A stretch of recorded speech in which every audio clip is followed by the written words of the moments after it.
A man ruled by appetite cannot be trusted with a post. That sounds severe. It is. Because appetite does not merely ask, appetite negotiates, then it demands, then it commands. And if a man obeys it long enough, he will begin calling slavery freedom. The modern world is built to train appetite. Eat when you are bored. Buy when you are restless. Scroll when you are lonely. Watch when you are tempted. Speak when you are angry. Quit when you are tired.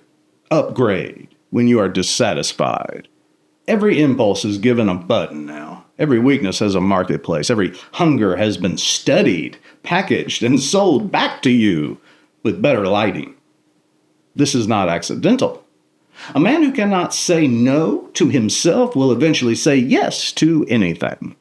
The penguin does not survive the ice by obeying appetite. He cannot leave because he is cold. He cannot wander because he is tired. He cannot abandon what is beneath him because another place looks warmer. The post does not care what his body wants. The post has orders. This is where modern men are being quietly destroyed, not always by scandal, not always by open rebellion, often by appetite, without discipline. Too much comfort, too much noise, too much food, too much fantasy, too much entertainment, too much anger, too much self-pity, too much private indulgence hidden behind public competence. The man looks functional, but inwardly he is being governed by whatever craving speaks the loudest today. That is not manhood. That is captivity with facial hair. Scripture speaks plainly here, as it always does. Paul says he disciplines his body and keeps it under control. He does not worship the body. He does not despise the body. He commands the body. That is the missing category. A Christian man is not called to be a creature of impulse. He is called to bring every part of himself under the lordship of Christ. His eyes, his tongue, his stomach, his wallet, his temper, his habits, his desires, his schedule, his private life. All of it must learn to salute the King. Not because discipline saves him. Christ saves him.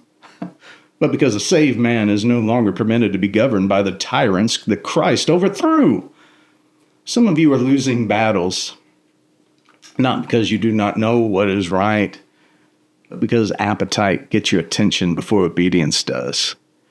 You wake up and reach for the device. You get stressed and reach for the snack. You get lonely and reach for the fantasy. You get angry and reach for the weaponized sentence. You get tired and reach for escape. And every time you do, appetite becomes a little more confident. It starts to believe it owns you. Orders before appetite means you stop asking your cravings for permission to obey God. You do not ask lust whether purity is reasonable.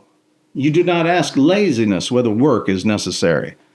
You do not ask resentment whether forgiveness is fair. You do not ask fear whether courage is safe. You receive the order. Then you move. This is not macho nonsense. This is basic discipleship. A man who cannot govern himself will eventually harm what he was supposed to guard. His wife will feel it. His children will inherit it. His church will suffer under it. His brothers will have to drag him back from places he should never have entered.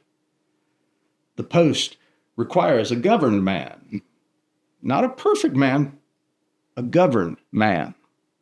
There is grace for failure. There is no grace for making peace with chains. So here's the question this episode leaves you with. What appetite has been giving orders in your life?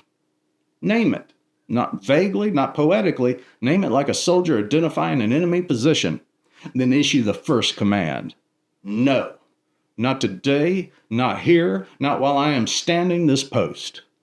When the craving speaks, when the old hunger rises, when your flesh demands the chair of command, you do not need a speech. You do not need a feeling.